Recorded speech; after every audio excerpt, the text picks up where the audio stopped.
Eu tenho colocado essas reuniões para gravar, e né, claro, com a autorização de vocês, eu tenho divulgado isso não em rede social, não, mas no LinkedIn e no YouTube. Então, coloco lá a pessoa que, por acaso, não tenha tido a oportunidade de participar, ela depois pode ir lá e assistir as reuniões, tá? Maravilha. As palestras. Então, vamos começar, então, Paula. Bom, a Paula Gonzaga, ela é a diretora, né, de operações da Rede de Tecnologia e Inovação do Rio de Janeiro. É socióloga, né, especialista em engenharia e gestão de processos de negócio. Né? Também tivemos lá, né, contato lá no curso do MBA, na especialização. Eu tenho que fazer um parênteses aqui, gente. André foi meu professor da vida toda, tá? Não foi só no curso, não, tá? Porque o grupo que ele participava, para mim, é o melhor grupo de engenharia de processo do Brasil. Então, eu tive o privilégio de ter André como Legal. professor. Não, a Paula fez um trabalho muito bacana. A gente não só orienta, mas a gente aprende, né? Então, sempre aprendi muito com a Paula. E eu participo ainda, Paula. Quando tem turma lá, Estou sabendo. Eu dou aula lá de gestão por indicadores de desempenho. Estou sempre por lá. Não abandonei a alma mater, não. Ai, que coisa boa. Tá? Então, o tema da palestra é as relações academia e empresas no contexto do ecossistema de ciência, tecnologia e inovação. Então, Paula, fica à vontade, né?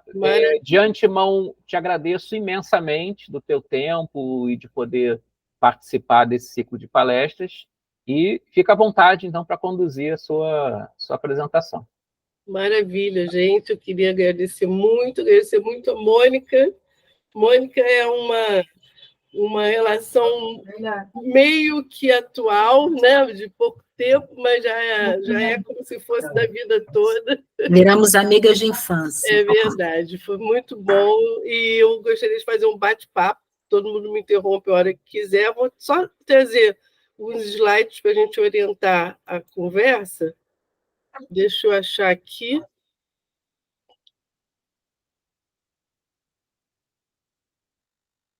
Janela.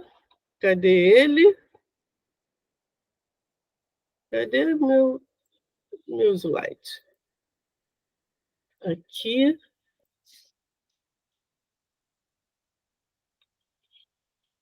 Achei. Partilhar.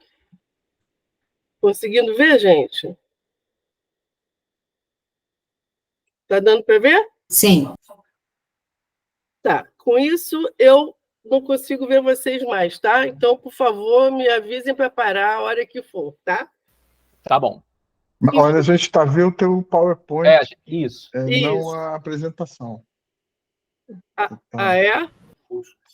Coloque em Vamos ver o PowerPoint modo edição. Ele já está. Então você pegou a janela do PowerPoint. Tem que pegar a janela da apresentação em PowerPoint. Então peraí. Faz Alt Tab. Alt Tab. Chega lá. Peraí, deixa eu achar vocês antes aqui. Eita, nós.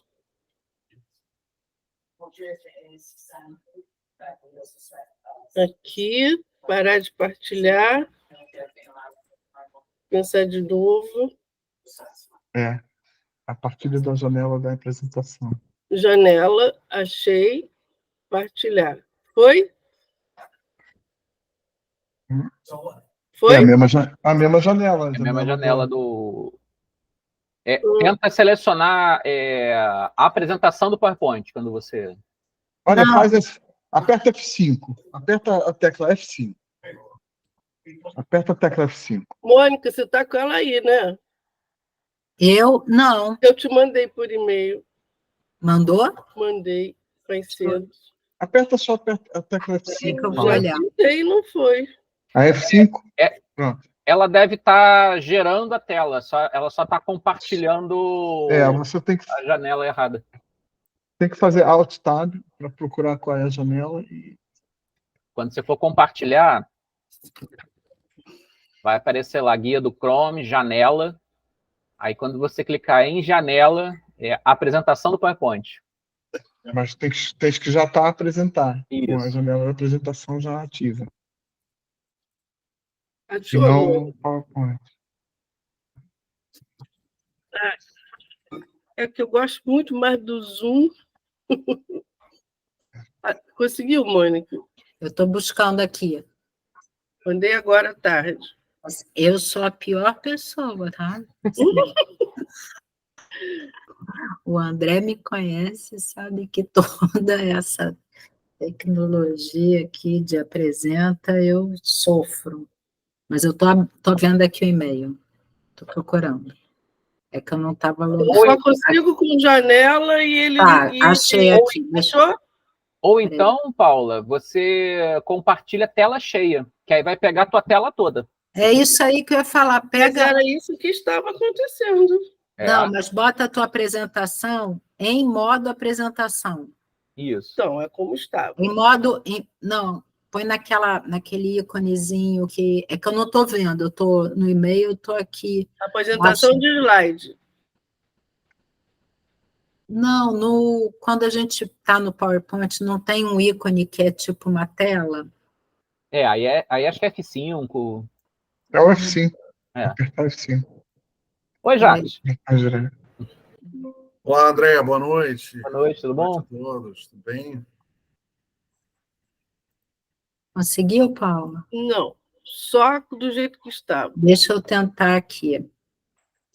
Eu salvei, vamos ver o que eu sou capaz de fazer.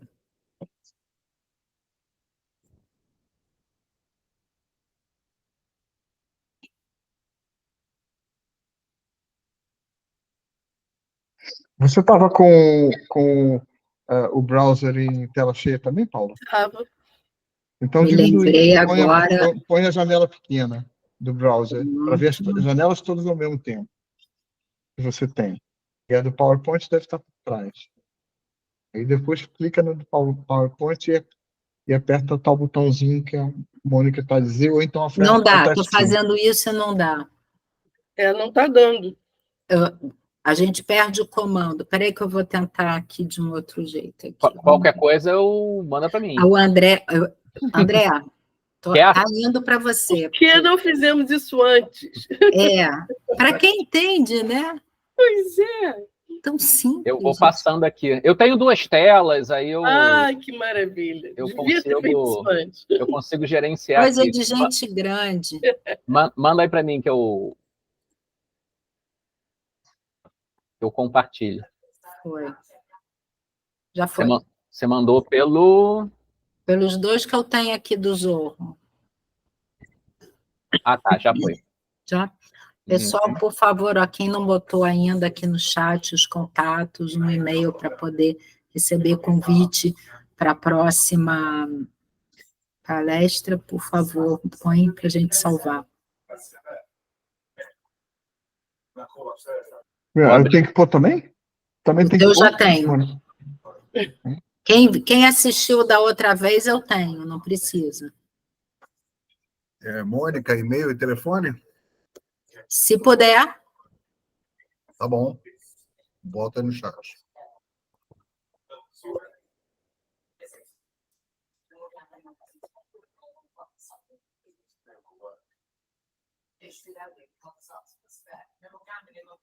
Valeu, quem está botando. Renata, me dá teu sobrenome, por favor.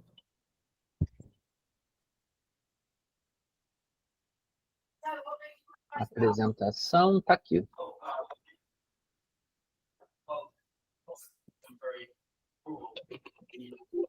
Maravilha.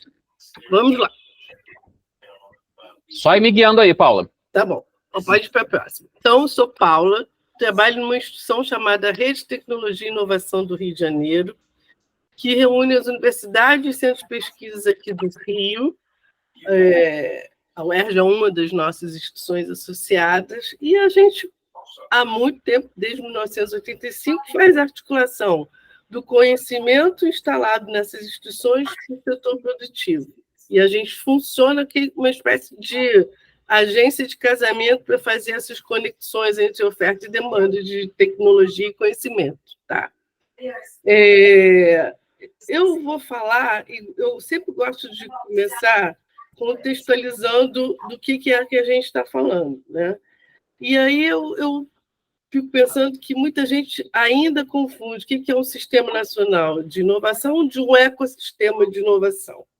E aí eu trouxe aqui uma certa contextualização para vocês, para a gente começar a aterrissar no objetivo da nossa reunião de hoje mesmo, tá? O Sistema Nacional de Inovação é uma relação de país, de interconexões entre empresas públicas e privadas, universidades, agentes governamentais, todos os atores que se encontram num determinado formatação de sistema para poder, com um propósito específico de produzir ciência, tecnologia e inovação no país. Tá? É uma lógica sistêmica de interação entre esses atores que eu acabei de falar. E a lógica que está aqui é que essas partes transacionam tanto tecnologia e conhecimento, como toda uma área comercial, regulação social, financeira, etc. Essa é a lógica de um sistema nacional de inovação. A próxima, por favor, André. Alguns componentes desse sistema são muito importantes e toda a minha apresentação eu já vai acabar falando sobre todos eles. Tá? Tem que ter, para configurar como Sistema Nacional de Inovação, a existência de políticas públicas de apoio à inovação, políticas essas de âmbito federal, estadual ou até mesmo municipal. Tem que ter um marco legal regulatório que regula as normas e a lei necessária para que esse sistema funcione de forma adequada. Tem que ter mecanismos de apoio financeiro, isto é, tem que ter, de alguma forma, instrumentos de fomento e de crédito para que esses atores consigam viabilizar essas relações que são formadas no sistema, e tem que ter recursos humanos qualificados. Temos que ter o que a gente tem nas universidades e centros de pesquisa, de mestres e doutores competentes para a gente tratar de fazer geração de conhecimento e de tecnologia para o país. Por favor, o próximo. Enquanto isso, se a gente pensar num Sistema Nacional de Inovação para o país, a gente está falando de uma fotografia, de uma forma de configuração, de um modelo de configuração dessas relações entre esses atores. Quando a gente está falando de ecossistemas de inovação, a gente parte de um núcleo, né? Em especial, o que eu gosto de trabalhar é o núcleo das relações de academia com empresa.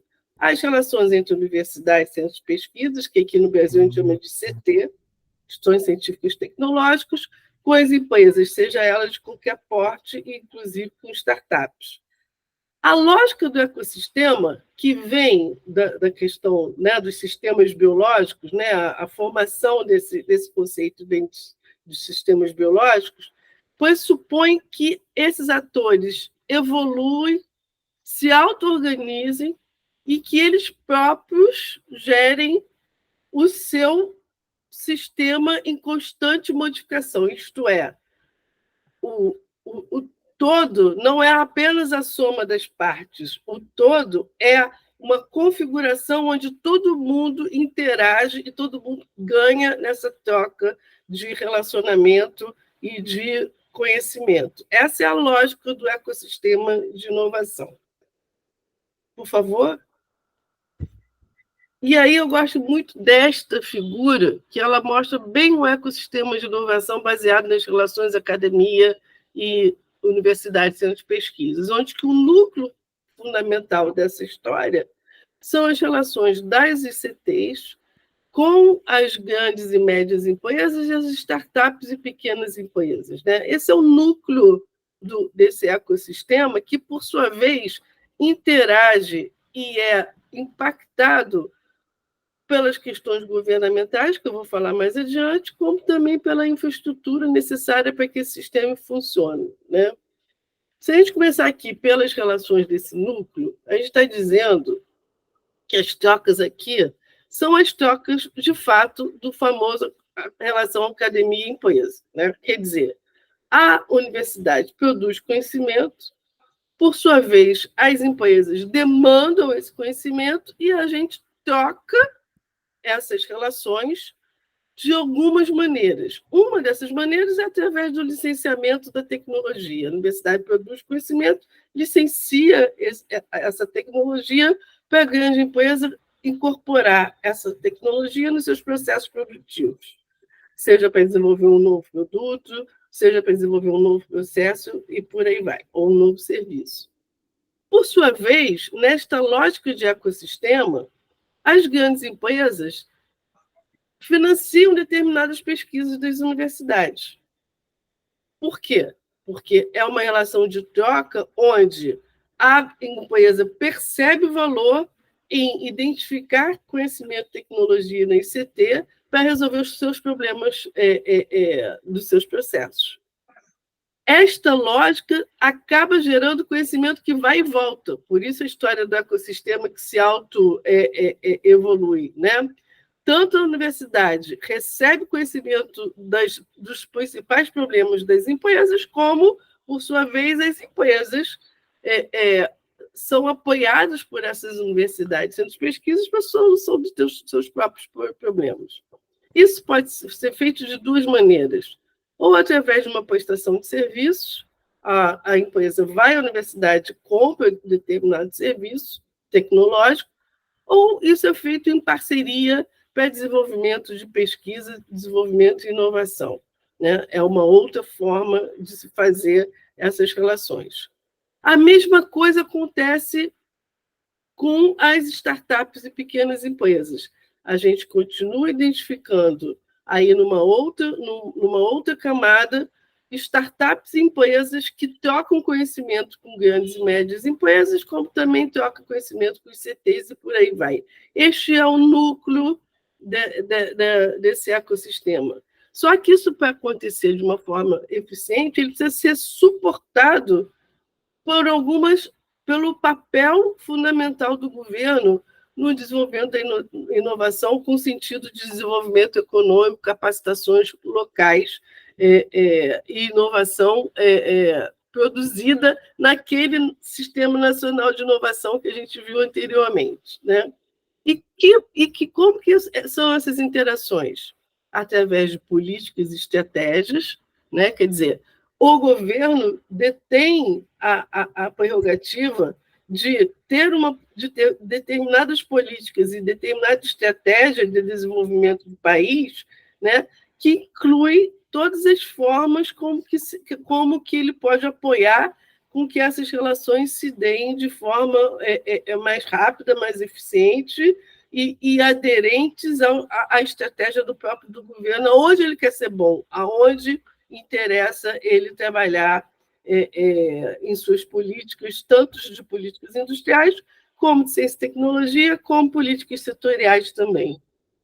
Também nesta lógica, essas políticas e estratégias se desdobram num arranjo legal, num marco legal, para que essas coisas possam acontecer, né? E aí a gente está falando especificamente de uma lei de inovação que o país tem desde 2004 e revista em 2013, uma lei do bem, que são de incentivos fiscais para que estas grandes e médias empresas contratem universidades, pesquisem universidade, sendo cofinanciado na medida que é um incentivo de uma renúncia fiscal que a grande empresa teria. Ela deixa de ter que pagar imposto para o governo porque ela está desenvolvendo projeto com universidades e startups, até leis setoriais e outras leis específicas de apoio a startups. Então, esta estratégia, essa política governamental, por sua vez, é viabilizada através de um marco legal e tem alguns mecanismos de suporte que dão conta de apoiar esse arranjo que a gente está vendo aqui em forma de sistema, né? É aqui que a gente vai ver os programas que nacionais de fomento e incentivo, toda a estrutura de internacionalização de empresas, de aceleração de startups e outros mecanismos. Só que isso, para funcionar como um ecossistema, também precisa de uma infraestrutura. Infraestrutura essa que eu começo com um sistema financeiro, né? Quer dizer, como que a FINEP, FAPERJ, CNPq, BNDES, todas as agências que, de alguma maneira, fomentam ou dão crédito, né, para as empresas e também para as ICTs, colocam em mercado uma estrutura de financiamento e fomento para que toda esta roda, todo esse sistema gire da forma mais adequada.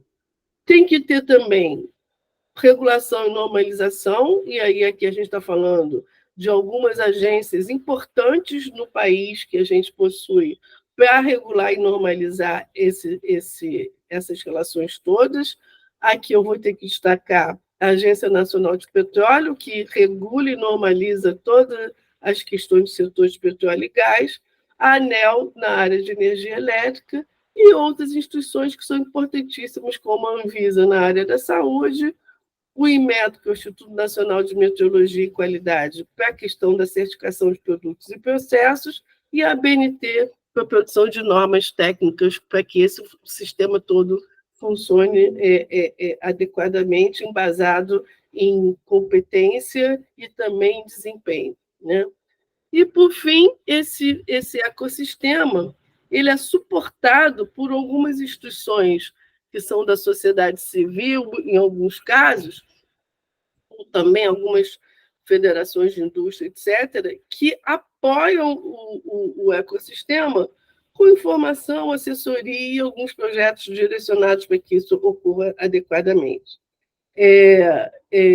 Eu gosto desse desenho, porque com ele a gente podia passar toda a apresentação de hoje nele, né? Porque ele é o princípio, né, de toda a lógica dessas relações e todas as características que compõem o ecossistema que a gente precisa identificar para que ele funcione. Vou fazer um parênteses, que eu resolvi fazer essa palestra seguida da do Davi, que eu acho que ela, de alguma maneira, complementa e aterriza no Brasil o que o Davi falou no mês passado. Essa é a lógica de hoje. Por favor, André, se você puder passar.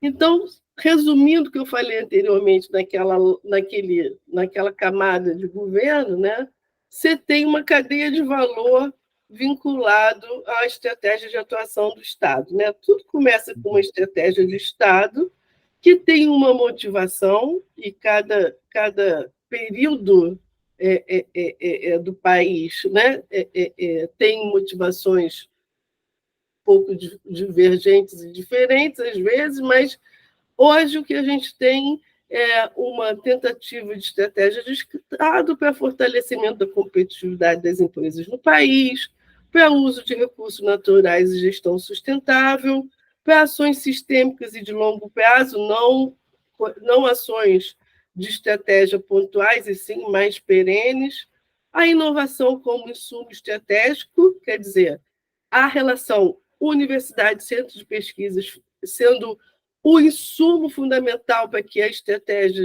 da competitividade da política industrial se realize, uma mobilização de várias áreas estratégicas do Estado, não ficar departamentalizado pelos ministérios, e uma consolidação ou expansão de uma liderança do país frente a outro país. Quer dizer, por exemplo, a gente pode identificar no país aqueles assuntos, aquelas temáticas, aqueles setores que, estrategicamente, o país considera que são setores que precisam ser consolidados e que garantem a gente ter uma liderança, seja regional, América Latina, seja mundial, num processo mais amplo de relações entre países, né?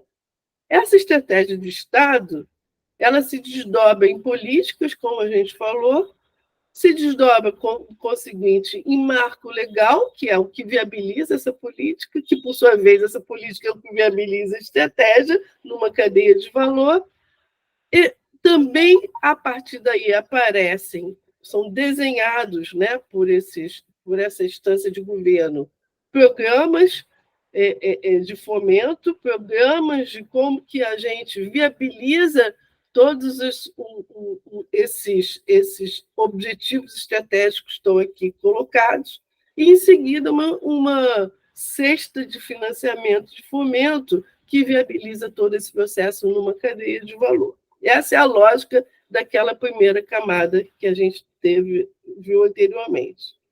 Ô, Paula, Hum. Você quer que a gente interrompa no final ou agora? Vocês decidem. André e Mônica que decidem. Não, manda ver, Davi. Ah, tá bem. Eu estou só adorando aqui. Olha só, muito obrigado por ter trazido essa imagem que esclarece muito. Muita gente tem muitas dúvidas sobre isso, não é? Como é que isso acontece, não é? E a minha não é bem uma dúvida, mais seria uma dúvida perguntar a Paula e aos colegas se acham que no Brasil funciona assim como eu estou a pensar, porque lá para a Europa, Portugal, Espanha, pelo menos, eu sei que funciona, é exatamente isso que você está falando, só que tem uma informação importante aqui que estraga tudo quando o Estado e a gente quer fazer quer fazer funcionar os programas. É que nesse desenho, de certa forma, até o marco legal, os 3 primeiros quadradinhos, são parte do Estado, independente do governo. E depois, os 2 últimos, o programa e o financiamento, são muito dependentes do governo que entra. Ou seja, o programa é feito no programa de governo, de um governo que entra, e o financiamento é feito em cima do programa. O problema é quando os governos não se completam uns aos outros, ou seja, aqueles governos que entram e querem destruir tudo que o governo anterior fez e depois já não seguem o mesmo programa, já ultrapassam, tiram aquele programa e tentam fazer outro, e até mesmo, muitas vezes, tentam vir ao início. Né? Esse é um típico caso brasileiro. Forçar o Estado a novas estratégias sem continuidade da estratégia anterior. Portanto, nesse desenho, eu poria essa distinção entre os 3 primeiros e os 2 últimos, e a colocar uma observação. Atenção que isso não funciona se não houver uma continuidade das estratégias do Estado.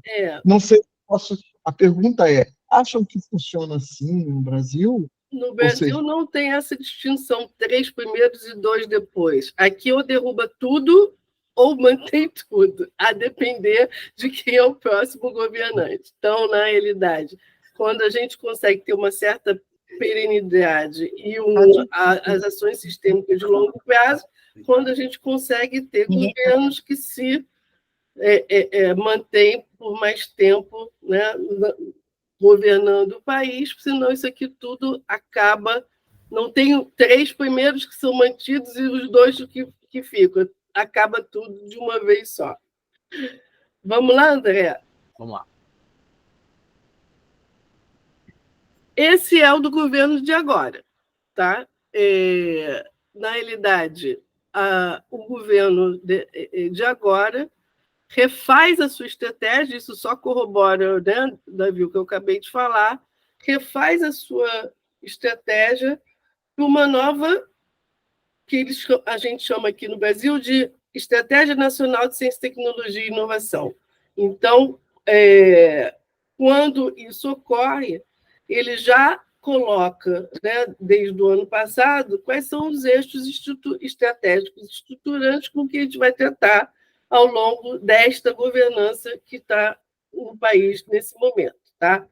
Eu vou ter que fazer um parênteses aqui, que não é partidário, mas, enfim, essa dessa Estratégia Nacional de Ciência, Tecnologia e Inovação, ela meio que se perenizou nos anos anteriores, até, né, a ruptura do governo passado, meio que se perenizou exatamente porque o partido, né, que estava do poder, né, por um bom tempo no país, conseguiu consolidar à época, né, tudo isso que a gente está falando agora. Isso tudo foi desmontado e agora está sendo remontado, por isso que chama Nova Enct, né? Essa é a lógica da palavrinha nova no meio desse caminho aí. Então, esse eixo estruturante tem 4 temas, né? Um é a recuperação, expansão e consolidação daquele Sistema Nacional de Ciência, Tecnologia e Inovação que a gente está falando, que foi desmontado muito seriamente, né, nos últimos tempos. A reindustrialização em novas bases e com o apoio à inovação das empresas, bem caracterizado com a relação universidade-empresa e academia-empresa muito forte. A ciência e tecnologia para programas e projetos estratégicos nacionais, quer dizer, a estratégia escolhe alguns projetos, alguns temas estratégicos para fomentar e consolidar, e, muito importante para a gente, uma ciência, tecnologia e inovação voltada para o desenvolvimento social, que cada vez é mais forte nesse país, ainda bem. Por favor, André. E, a partir daí, porque a gente não tinha muito tempo, a gente passa a ter uma política industrial que a gente chama, eu não gosto muito desse nome, que chama de NIB, que é a Nova Indústria Brasil, que, na realidade, é a política industrial do país do momento, que foi recém-lançada, está vendo lá, 7 de 2023, que é orientada a missões tal como situa a Mariana Mazzucato, que caracteriza que estratégias de país orientadas a missões com focos bem definidos ajudam a fazer que esses países sejam mais eficientes e mais competitivos, né? Então, são 6 missões. Uma delas são as cadeias industriais sustentáveis digitais para a segurança alimentar. Uma outra missão é fortalecer o complexo econômico industrial da saúde e fortalecendo com isso o SUS. Uma terceira é foco na infraestrutura, saneamento, moradia e mobilidade sustentáveis. Uma quarta missão é a transformação digital da indústria para ampliar a produtividade. Uma quinta é bioeconomia, descarbonização, toda a parte de transição energética. E a última é tecnologia de interesse para soberania e defesa nacional. Então, fica muito evidente quando a gente vê, né, uma política industrial orientada a missões que tem uma estratégia, tem uma orientação de como o país vai atuar para poder fazer com que esse Sistema Nacional de Ciência, Tecnologia e Inovação, sistema de inovação, funcione plenamente. Por favor, André. E aí tem algumas coisas que chamam a atenção, que complementam aquilo que a gente falou anteriormente, né? Uma delas a gente está falando agora, uma política de reindustrialização. Vamos deixar claro que depois da Covid, o globo, né, o mundo descobriu que precisava se reindustrializar. Então, tem um movimento mundial de fazer com que a industrialização global, que a globalização traz, não fique, né, em clusters, em países específicos, especialmente na Ásia, que a gente precisa se reindustrializar. Então, tem essa lógica dessa nova política industrial baseada em inovação, e aí tem um papel fundamental das universidades, centros de pesquisa, apoiando esse processo. Uma estratégia de ciência, tecnologia e inovação que está, no momento, em plena discussão, tem uma série de conferências livres que vão dar suporte a uma 5ª Conferência Nacional de Ciência, Tecnologia e Inovação, que vai acontecer em junho em Brasília, e a partir dessa 5ª conferência, que vai trazer todos os atores do Sistema Nacional de Ciência, Tecnologia e Inovação, e a partir daí que vai surgir a Estratégia Nacional, a nova Estratégia Nacional de Ciência, Tecnologia e Inovação. Vou ter que fazer um parênteses, quem quiser ver como isso tudo funciona, tem no YouTube uma página só com todas as gravações de todas as conferências livres que estão acontecendo, que vão dar suporte a essa discussão. É riquíssimo material, gente muito competente, e todos os temas que a gente falou até agora estão lá, bem caracterizados, bem discriminados, e todas as conferências estão gravadas. E também outra coisa que é importante a gente verificar é que tem políticas, programas setoriais que se acoplam a isso que a gente falou anteriormente, né? Então, você tem uma política para a indústria 4.0, manufatura digital, você tem uma política para a propriedade intelectual, para a nanotecnologia e outras tantas, né? E eu vou ter que, de novo, falar que a incorporação do tema meio ambiente e o tema social na política de inovação é um grande marco desse novo arranjo que está vindo por aí. Tá? André?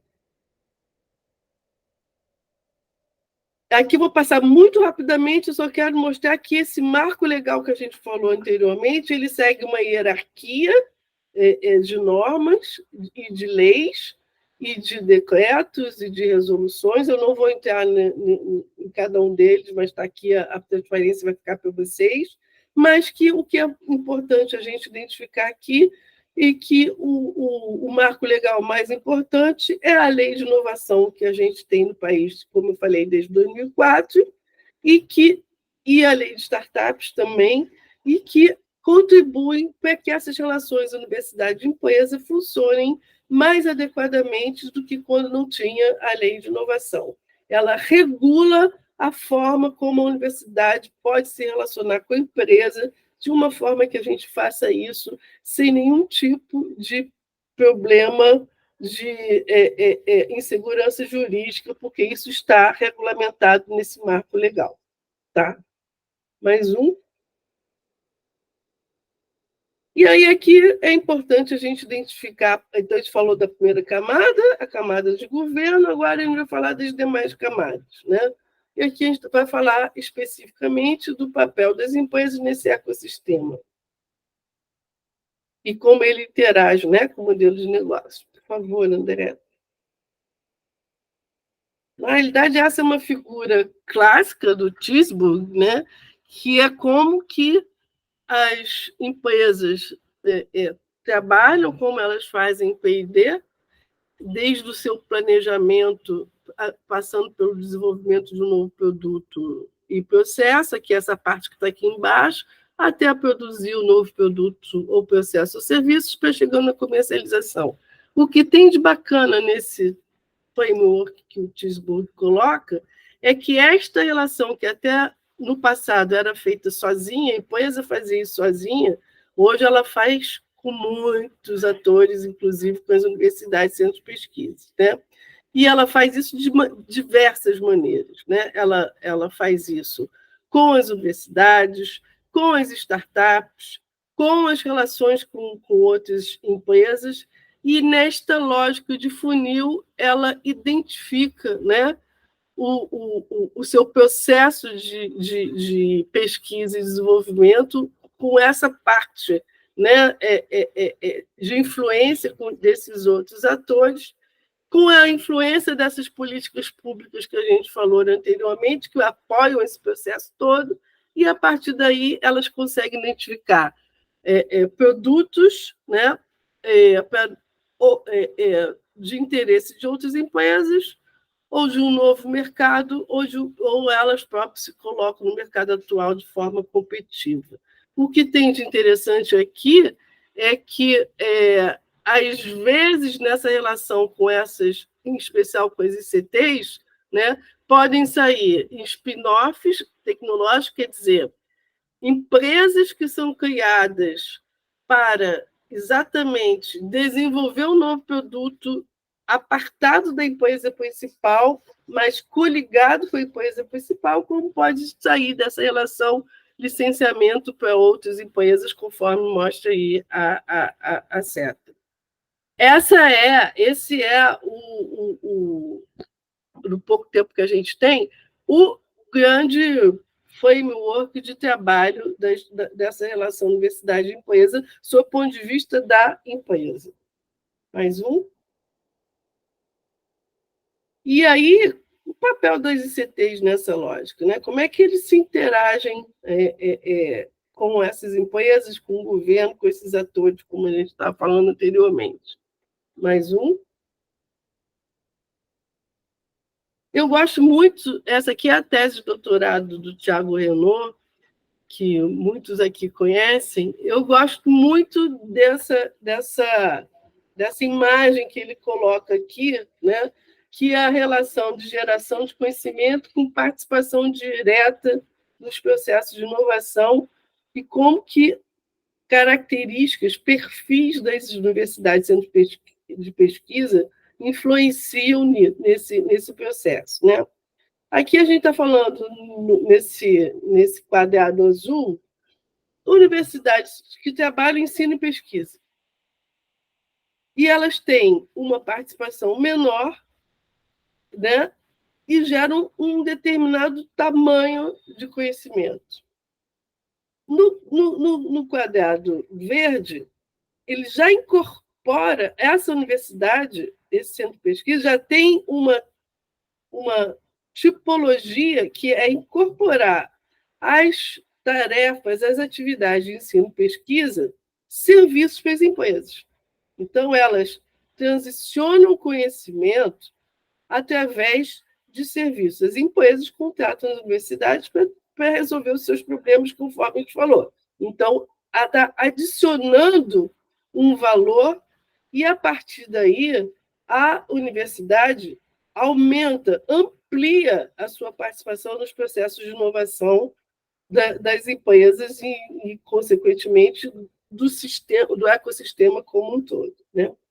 E tem um quadrado rosa, né, que, além do ensino, pesquisa e serviços, ele atua proativamente na aplicação no mercado dos conhecimentos gerados. Isso quer dizer, essa universidade que adiciona esta missão, essa tarefa a si própria, ela foca as suas pesquisas para esse mercado, para essas empresas. Ela se relaciona de uma forma mais direta, porque ela, além dela fazer pesquisa e ensino, ela também incorpora que essa pesquisa, esse ensino, tem uma função de ajudar as empresas, ao país, à resolução de um problema tecnológico. Essa lógica aqui que o Thiago faz, eu gosto muito, porque ela caracteriza que, de alguma maneira, qual é a universidade que a gente quer ser, né? Ou que grupos de pesquisas dentro das nossas universidades serão mais ou menos fortes em função da sua própria estratégia de atuação. Mais um.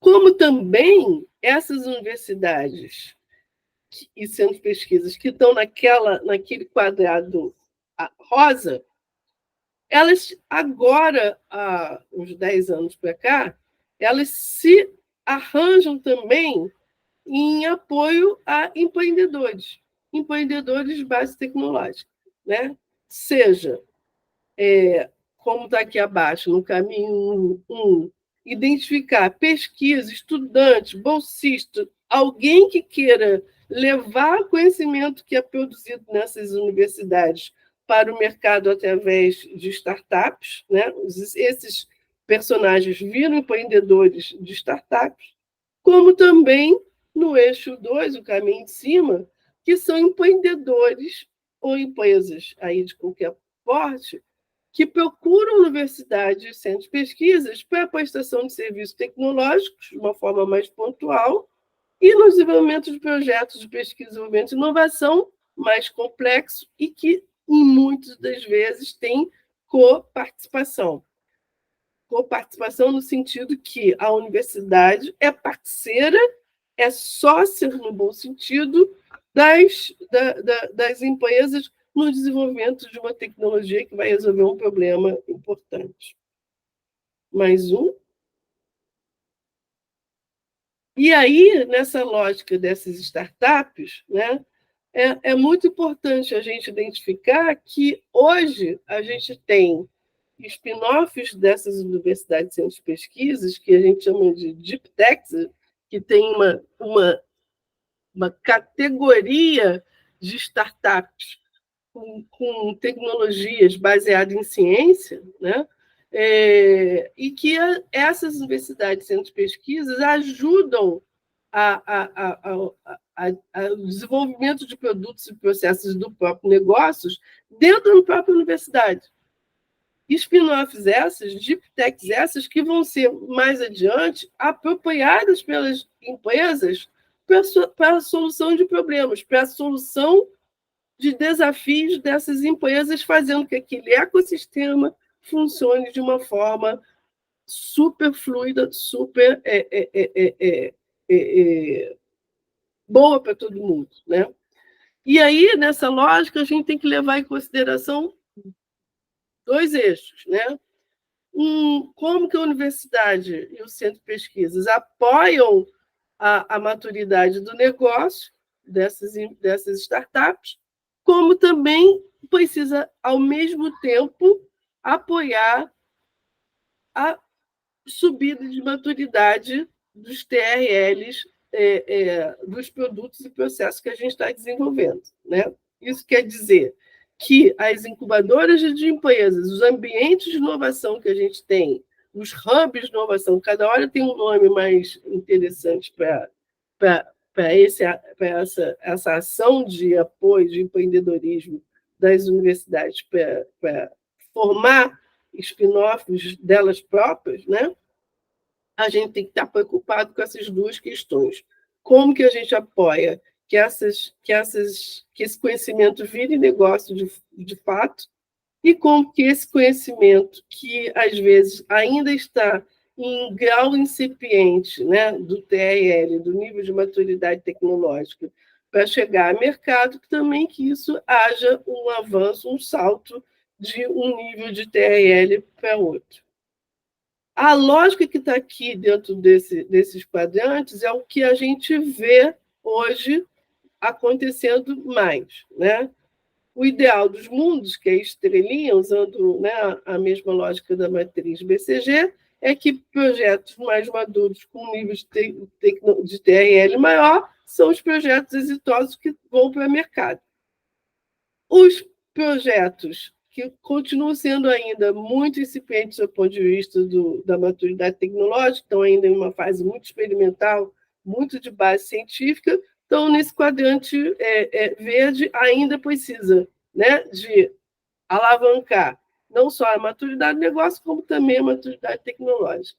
Os projetos que a gente mais encontra estão no meio desses quadrantes, que é uma concentração do caso no vermelho, né, que são projetos que estão crescendo em maturidade tecnológica, mas ainda com pouca maturidade no negócio. E aí, a partir disso, esses programas de incubação, de empreendedorismo, estão aí para exatamente suprir e fazer com que esses negócios passem para o quadrante azul. E, por fim, pode acontecer da gente perceber que aqueles negócios já perceberam o seu valor, já perceberam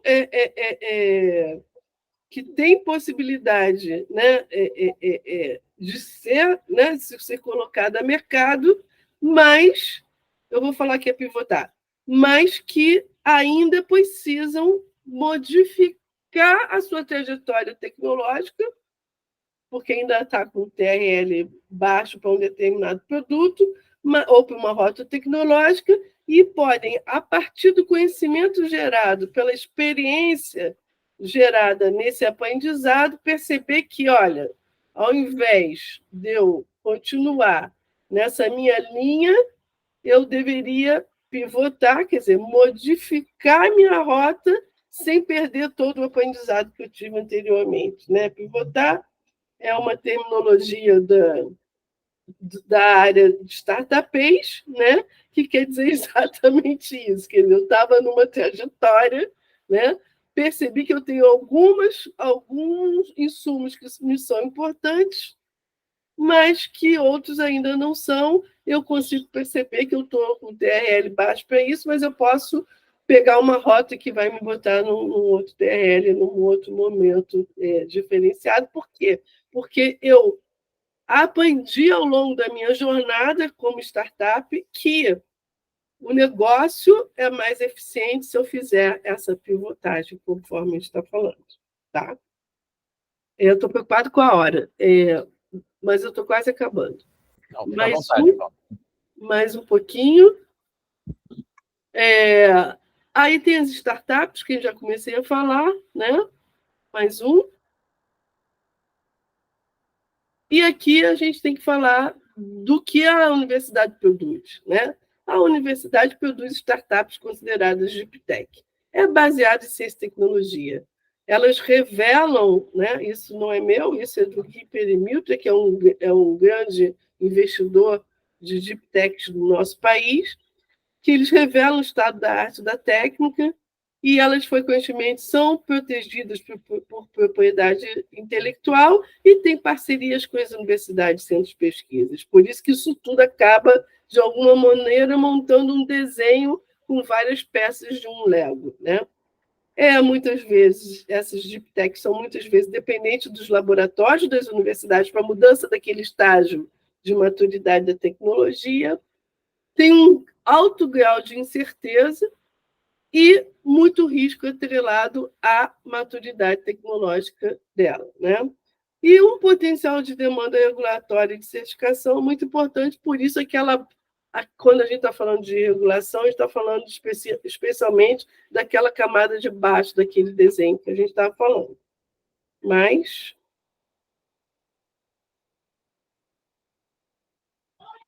e aqui a gente está dando um exemplo de como esse mercado, aqui é um exemplo que eu gosto dos números, né? Por isso que ele não é um exemplo brasileiro, né? As embalagens vão sustentar 75 bilhões e essa empresa, por exemplo, foi apoiada por uma universidade, é uma startup apoiada pela Universidade da Austrália para fazer embalagem para a indústria através de casca de batata. Mais, por favor. E, por fim, a gente está falando que tudo isso, né, é facilitado pelo que a gente chama de ambientes de inovação, que tem uma forte participação das universidades, uma forte participação dos centros de pesquisa também. E aqui eu também não vou entrar, porque já está bem tarde, a gente perdeu tempo, né, com a minha incompetência em colocar um slide no ar. Aqui são alguns dos exemplos de ambientes de inovação existente hoje, né? Você tem desde parque tecnológico até o que se considera hoje Living Labs, que são os locais de experimentação.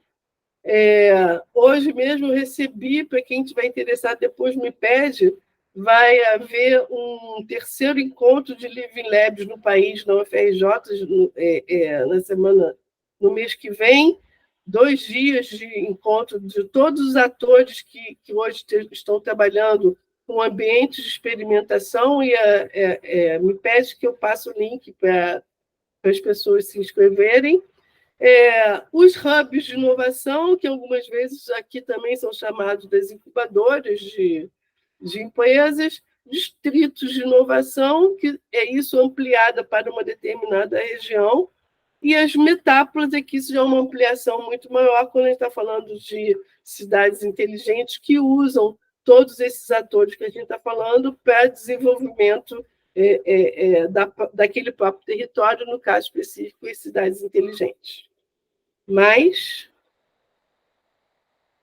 E para esse suporte, né, a gente tem tudo isso que a gente está falando: Federação das Indústrias, aceleradores, incubadoras, parques tecnológicos, coworkings, etc., que ajudam em acesso a mercado, mentoria, infraestrutura e transferência de conhecimento, especialmente quando a gente está falando de propriedade intelectual, acesso a crédito e fomento. Esses ambientes proporcionam que as startups, as empresas e a própria universidade tenham acesso, né, a oferta de crédito e fomento existentes. É muito importante para fazer networking, para metodologias de negócios, escalonamento, prova de conceito e prototipagem dos produtos novos que estão sendo colocados a mercado, né? A pergunta para debate é se eles são suficientes num país como o nosso e se eles abrangem todos os espectros de apoio ao ecossistema de inovação. E a pergunta de $1 milhão é se eles são coordenados. E eu já estou dizendo que não, eles não são coordenados, infelizmente, aqui nesse nosso país, né? Mais um. Aqui é o conceito de ecossistema que a Amprotec, que é a Associação Nacional de Agentes, né, promotores de tecnologia e de ambientes e empreendimentos do país faz, a Amprotec, que ela usa esse conceito onde você tem instituições alicerces, que são aqueles atores todos que a gente falou, vinculado a uma capacidade de empreendimentos, e que são ao olhar para a gente identificar se um ecossistema de inovação está prosperando ou não. Ele tem instituições que deem atores fortes que dão alicerce a esse ecossistema, uma capacidade de gerar empreendedorismo, gerar empreendimentos, uma capacidade de gerar inovação muito vinculado ao conhecimento gerado nas universidades e centros de pesquisa, que, como consequência, trazem uma vantagem comparativa, tanto para o país, para a região, como para o país, e que causa impacto, seja ele social, seja ele desenvolvimento econômico, etc., né? Esse é o conceito que está sendo utilizado pela Amprotec, e é o conceito que é o mais visível da gente ver como um conceito de ecossistema funcionando e prosperando, né? E aqui a gente está falando especialmente dos atores todos que a gente colocou até agora. Agora, eu acho que é a última. E o que isso importa, né? Que a gente tem que ter políticas públicas integradoras de longo prazo, a discussão do Davi, né? Quer dizer, tem que ser de longo prazo, não pode ser circunstancial, e ela tem que ser integradora, e aí a gente está torcendo para a política, a nova NIB, né? E a nova política de estratégia de ciência, tecnologia e inovação, empresas que trazem competitividade e geração de renda, conhecimento que vem das universidades, né, e com ensino de qualidade, com pesquisa e desenvolvimento, territórios inteligentes, com uma infraestrutura inteligente também, e qualidade de vida e justiça social, né? Isso que importa quando a gente está pensando num ecossistema. E aí era André e Mônica, esse aí era a minha trajetória de ideias para a gente começar uma discussão em cima desse tema que eu acho apaixonante, trabalho com ele há muito tempo e acho que é difícil, mas apaixonante. Uhum. Uma aula, muito obrigada, nossa. Muito obrigado, Paula. Imagina, gente. Eu queria abrir para os participantes. André, posso falar só uma coisinha antes? Pode. A Paula colocou um slide que é o suporte do ecossistema, onde ela coloca quem participa, quem dá suporte, quem fomenta tudo. Essa foi a ideia inicial aqui para a gente abrir os horizontes dos meninos que trabalham no Lagia, para eles compreenderem o tamanho que é o universo da tecnologia, da inovação, das ICTs, de todo esse universo que eles só conhecem ainda um pedacinho, e a gente resolveu mostrar um mundo, abrir a cortina para poder para aculturar e para melhorar todos nós que também queremos aprender muito. Era só isso, André.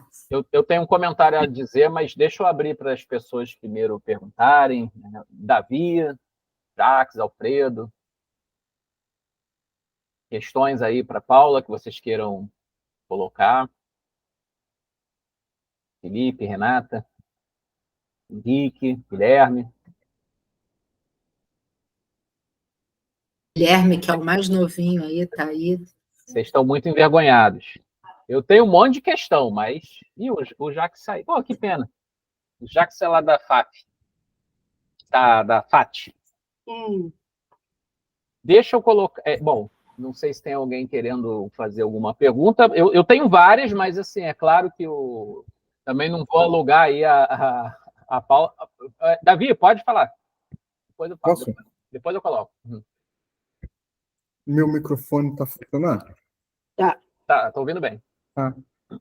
Não, Paula, está perfeito, foi fantástico a sua apresentação.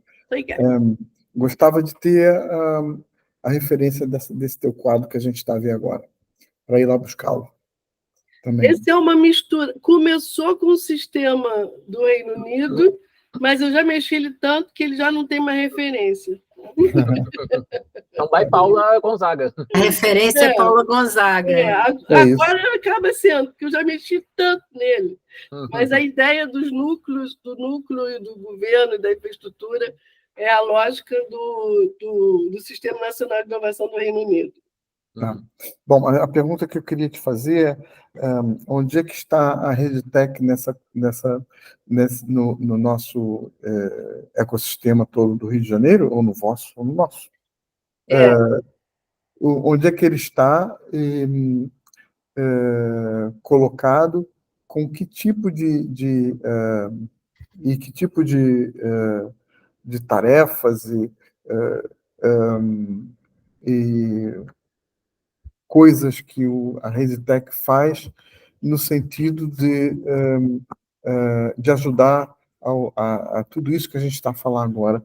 Portanto, é falar na RedeTech, né? Basicamente, a pergunta é: fale-nos da RedeTech, diga os objetivos e missão da RedeTech hoje e onde é que ela está inserida nos planos do Estado do Rio de Janeiro hoje, nesse ecossistema regional, não é? Você falou do ecossistema nacional, mas, obviamente, tem os ecossistemas regionais, ecossistemas nacionais, nos sistemas nacionais de inovação, desculpa, mas também tem o sistema regional de inovação, exatamente, estadual, etc. Mas eu queria ter assim, uma ideia sua de o que pensa sobre a RedeTech nesse meio todo. Olha, a gente está na caixinha de baixo ali de informação, assessoria e conexão, né? Mas é uma caixinha bem ampla essa, né? Ao mesmo tempo que a gente está... Como a RedeTech é uma associação, basicamente, de universidades e centros de pesquisas, a forma que a gente se organizou para poder trabalhar com essas instituições é através de redes temáticas. Então, eu tenho hoje, lá na Rede Tecnologia, uma rede de propriedade intelectual e comercialização de tecnologia, que é formada pelos todos os gestores de propriedade intelectual das universidades e centros de pesquisa. Tem uma outra rede de promotores de ambiente de inovação, que a origem dela são as incubadoras e aquela rede que até você já fez uma apresentação lá em INC, que é formada por gestores desses mecanismos, desses empreendimentos de incubadoras, PACs e núcleos de empreendedorismo das universidades e centros de pesquisa também. Além disso, a gente, hoje, especialmente trabalho muito com startups de Deep Tech, a gente ajuda a modelar empresas de Deep Tech, em especial, eu faço muito isso dentro do Instituto Nacional de Tecnologia, que é onde a gente hoje é hospedado, um dos nossos associados. E a gente trabalha também transitando nas questões da política e estratégia, do marco legal. A gente trabalha, eu diria que está no suporte aqui de baixo da infraestrutura, apoiando que essas relações universidade e empresa se deem plenamente. Esse é o nosso trabalho hoje, tanto para as próprias instituições associadas, como para as empresas que nos procuram também, e a gente faz essas conexões. E a gente gosta muito de trabalhar de formar rede. Metodologia de rede, né, André? Então vamos montar uma rede nova. A gente adora ajudar a desenhar a formação de rede. Olha aí, Davi, um trabalho aí para os Recifes de inovação, né? Pois é, exatamente, para tentar ver a colocação deles nesse canto. Pois, mas, Paula, na realidade eu não me fiz bem entender.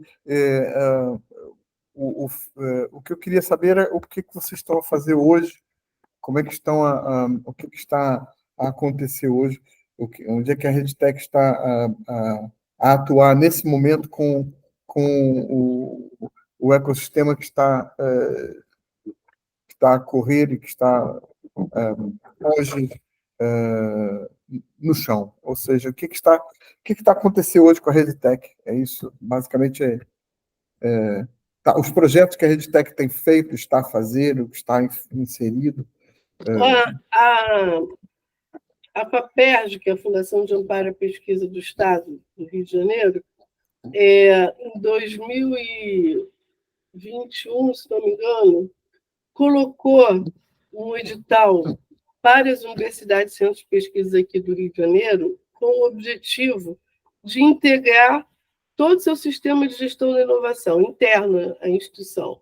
Aqui no Brasil, muito comumente, as instituições têm uma incubadora separada de um parque, separada de uma agência de inovação, separada todos os ambientes, os mecanismos de gestão da inovação das universidades e centros de pesquisa são muito separados na maioria dos casos. Esse edital era exatamente para fazer uma integração desses ambientes. Cada instituição, de alguma maneira, fez uma proposição de como que integra esses ambientes. E a gente tem trabalhado muito com muitas das instituições para fazer isso acontecer. Então, a partir daí, a nossa ideia, e que está vinculado, né, com a experiência em formar redes, formar conexões, formar integração, identificar frameworks, fazer uma estratégia de atuação comum. A gente tem trabalhado com algumas dessas nossas instituições, apoiando que elas façam essas integrações. Isso, hoje, é um dos nossos carros-chefes, que inclui, nessa lógica, a gente trabalhar com as startups também, trabalhar com mentorias para algumas startups. Sim, financiada pela FINEP, né? Financiado pela FAPERJ, na sua maioria do caso. Porque outra pergunta, você estava a falar agora há pouco sobre a rede e tal, sobre que vocês estão muito focados, ou com algum foco, digamos assim, nas deep techs e nos ICTs. E eu me lembrei, quando você falou, estava a me lembrar de uma instituição, não é uma instituição,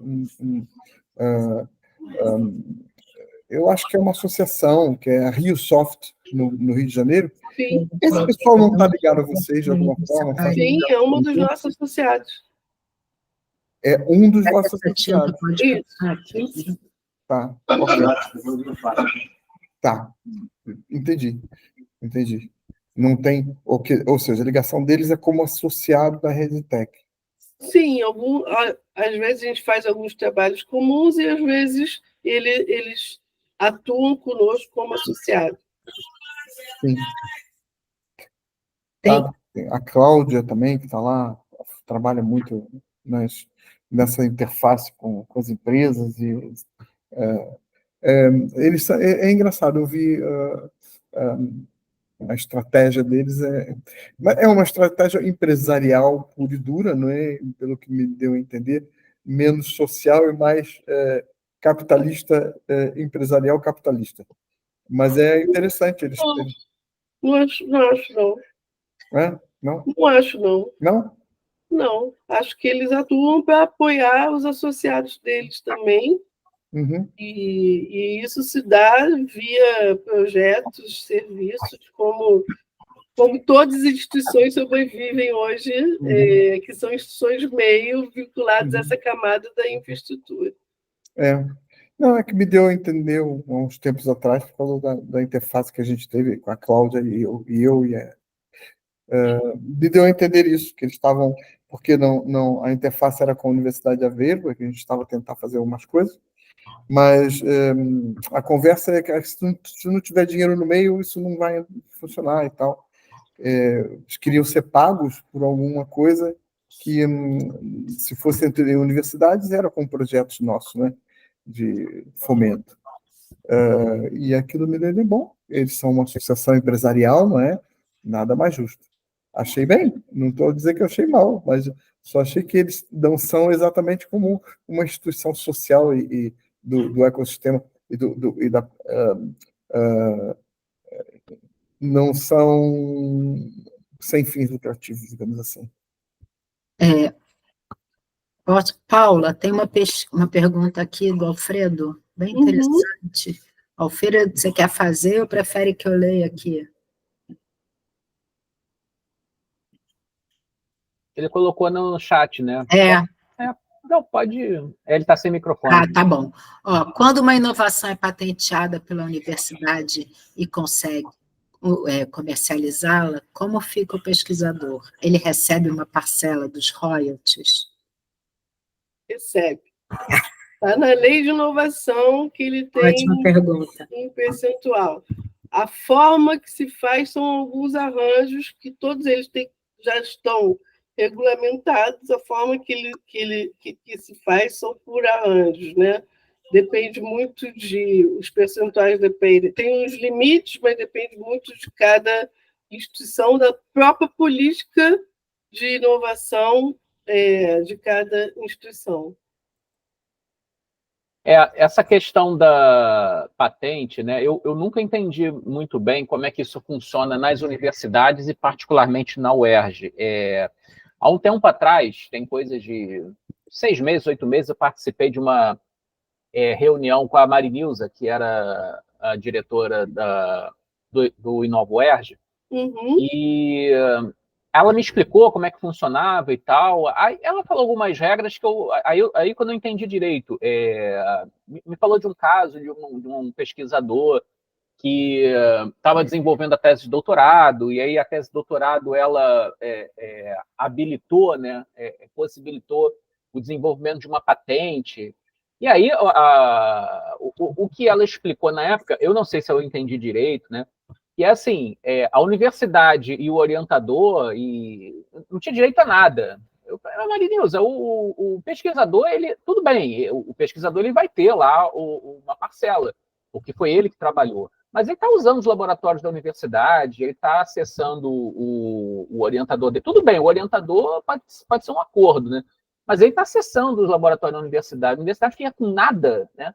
Não, é porque veio da tese de doutorado e a tese de doutorado é bem público. Mas tá bom, ele veio da tese de doutorado por acaso, mas é uma novidade tecnológica patenteável. Aí eu não sei se eu não entendi direito, eu não fiz a pergunta certa, e eu fiquei com muita dúvida em relação a essa questão da patente sobre tecnologias geradas na universidade.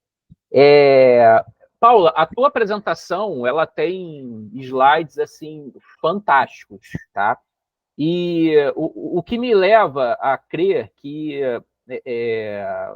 dentro desse núcleo que você chamou, né, a relação entre ICT e grandes e médias empresas, né? A universidade ela está aí dentro, e se eu colocar essa figura no meu grupo de professores da escola de engenharia, eu acho que as pessoas não conhecem, de fato, todas essas relações, todas essas redes, essas possibilidades.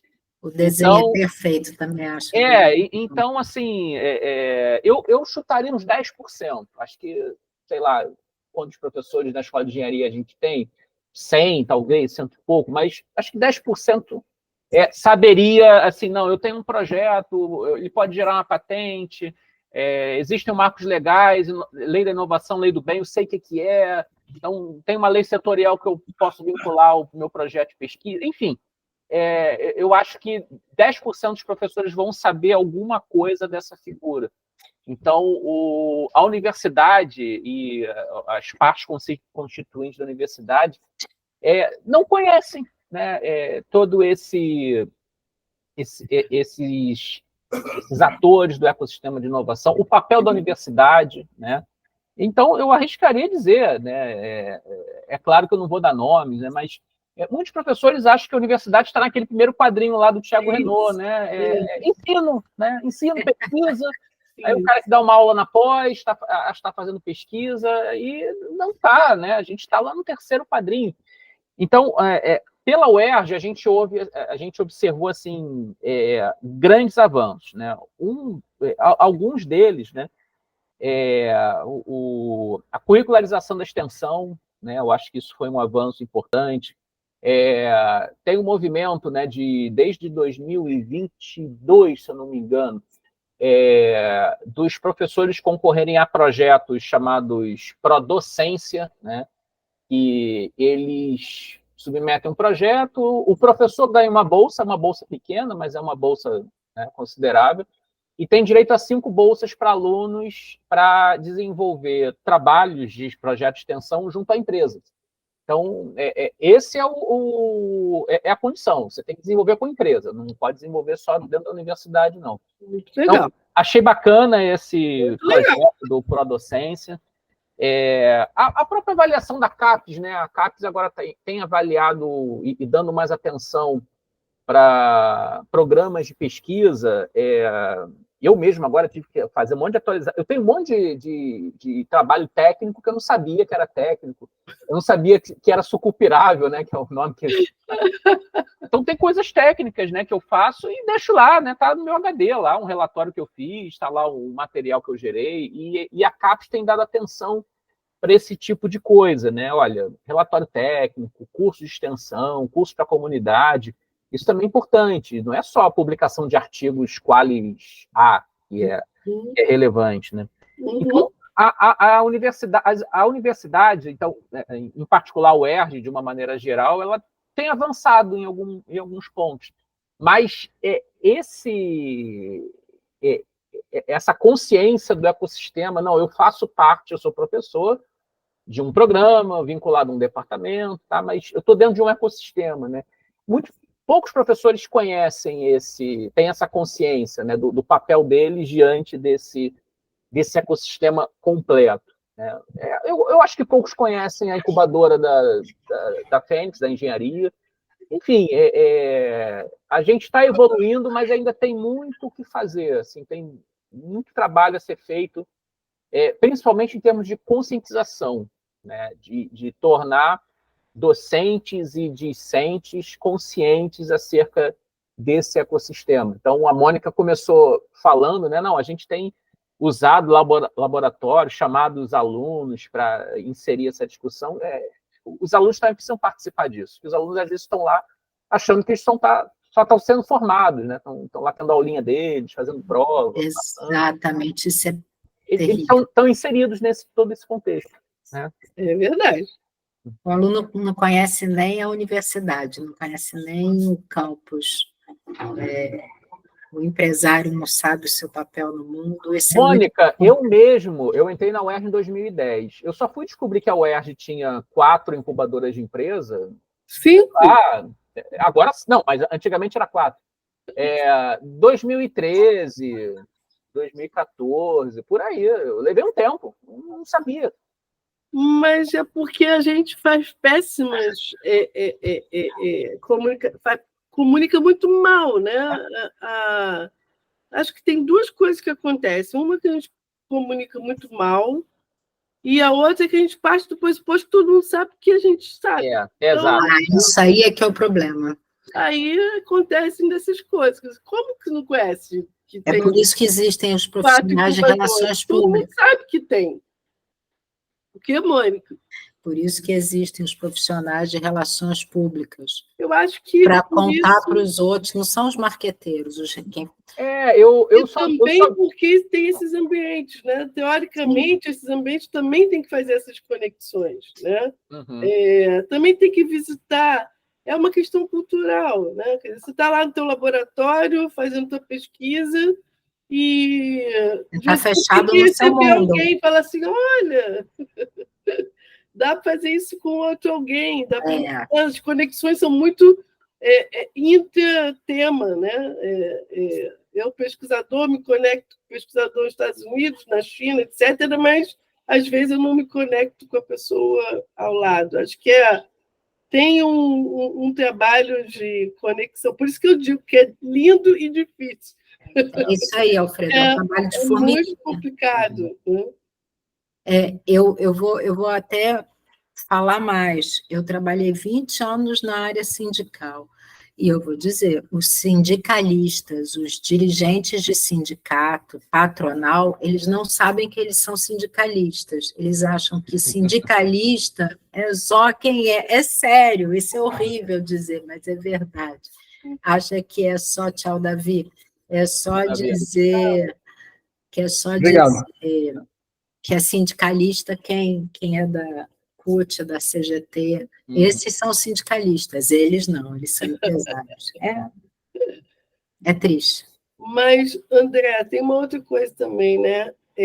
Eu gosto muito de figura, apesar de eu desenhar pessimamente, mal como você está vendo, eu gosto muito de figura. Eu acho que a forma como que a gente vê, né, o processo inteiro, né, ajuda a gente compreender melhor esse contexto como um todo, né? Sim. E não necessariamente a gente é igual ler jornal, né? A gente lê jornal de uma maneira. Quando a gente conhece o assunto como um todo, consegue colocar um desenho, a gente vê que aquela pecinha do Lego, ela se encaixa naquele determinado parte do desenho, né? Eu acho que a gente precisa mesmo fazer isso, né? A gente precisa mesmo mostrar mais como é que isso funciona para entender por que eu preciso me preocupar com o marco legal, por que eu preciso me preocupar com uma política industrial, por que eu preciso me preocupar se eu vou ter uma linha de financiamento assim, assado, se ela vai pegar todo o meu processo, tudo que eu demando de fato para poder viabilizar e por aí vai. Perfeito. Não, as figuras estão excelentes, didáticas, a gente bate o olho. Designer. A do Thiago eu não conhecia, muito boa. A do Thiago é boa, né? Thiago Renault. Eu conheço ele também do doutorado, lá da época da Cota. Não, eu conheço o Thiago, eu não conhecia a figura, gostei muito. O Thiago agora, André, é o nosso coordenador da rede de propriedade intelectual. Ah, ele que é o coordenador da rede de TI? Ah, bacana. Se tiver com ele, manda um abraço para ele. Com certeza. Mais algum ponto, gente? Já são 7h30, também não quero abusar do tempo da Paula. Não, que isso. Pessoal, então, agradeço muito a presença, né? Paula, mais uma vez, muito obrigado pela Foi um prazer, gente. E vamos manter contato, né? A Mônica está aí trabalhando no Lagia, ela vai continuar mantendo contato e certamente a gente vai acionar a Rede Tech aí para se inserir nessas redes e vamos conversar. E, André, se você quiser fazer essas discussões internas, só me chamar. Tá ótimo, perfeito. Mais uma vez, muito obrigado aí pela apresentação e pela disponibilidade. Obrigada a vocês, obrigada a todos que ficaram até agora ouvindo a gente. Um abraço a todos. Tchau, gente. Tchau. Tchau.